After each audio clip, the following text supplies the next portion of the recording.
ससुर करूठली तेरी अवनहारा में पहुँचनी हो। रामा भीतर से निकले महातरियत दुख सुख पूछनी हो। रामा भीतर से निकले महातरियत दुख सुख पूछनी हो। सासु त कहानी बाझनिया नाना दनीरा बंसिनी हो। मैया जे कर में बारी बिहालियत देसवानी सरल हो। मैया जे कर में बारी बिहालियत देसवानी सरल हो।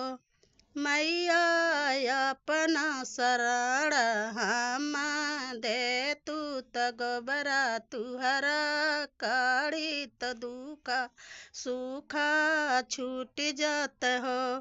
मैया अपना शरण हम दे तू त गोबरा तुहरा काढ़ी त दुखा सुखा छूट जात हो। जहाँ सियाऊ बाझनिया लावाटी फिरी जाऊ बाजिन तुहाँ के जहाँ में रखी ले बहुआ मुआ देखी हो बाझिन हो जई है हो। बाझिन जहाँ से आऊ बाझनिया लावाटी फिरी जाऊ न हो। बाझिन तुहाँ के जहाँ में रखी ले बहुआ मुआ देखी हो बाझिन हो जई है हो। उहु से निराशा होई लवट जंगल बीचे ठाड़ी न हो। रामा जंगल से निकली बाघिनिया त दुखा सुखा पूछनी हो। रामा जंगल से निकली बाघिनिया त दुखा सुखा पूछनी हो। सासु त कहानी बाझनिया नाना दनेरा बंसिनी हो।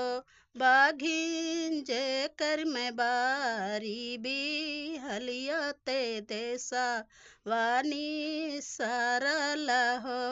बाघिन जे कर हम बारी बिहलियते देसा वानी सरल हो। बाघिन हमके जतू ही खाई ले तू भी पातिया से छूट जाइत हो। बाघिन हमके जतू ही खाई ले तू भी पातिया से छूट जाइत हो। जहाँ सियाऊ बाझनिया लावाटी फिरी जाऊ न हो। बाझिन तुहाँ के जहाँ मैं खाई ले हमाऊ बाझिन होई जब हो। बाझिन तुहाँ के जहाँ मैं खाई ले हमाऊ बाझिन होई जब हो। उहु से निराशा होई लवट त धरतिया राज करी हो।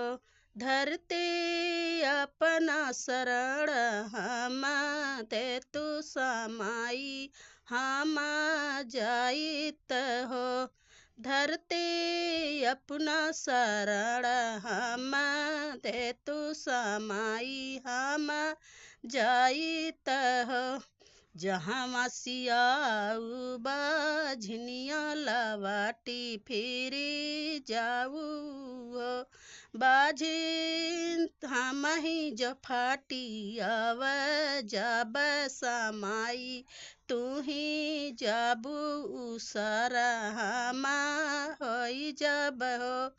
बाझिन हमहि जफाटी आव जाब समाई तुही जाबू उसर हमा होई जब हो सबसे निराशा होई लवट तसुरु का तीर ठान्यो रामा साली भर रहे रवि वरवा नमक नाही खाए हो रामा साली भर रहे रवि वरवा नमक नाही खाए हो तीसरे बरिसवा क बीतल तसुरु पर सन भैन होरी लाजान मलिह हो रामा बाजल गया न धन बाधैया उठान लाग सोहर हो रामा बाजल गया न धन बाधैया उठान लाग सोहर हो प्यासल सासु त कहानी बाहुआ नाना दी भाऊ जैया हो हरे उनके हरी हो जी का प्राणी तो प्यारी गा यार या नवैया पठ में हो प्यासल में तो गावन गाई के सुना मन हो रामा प्रभु जी के कीरा पाजा होई है तो दुखा सुखा छूट जाई है हो रामा प्रभु जी के कीरा पाजा होई है तो दुखा सुखा छूट जाई है हो।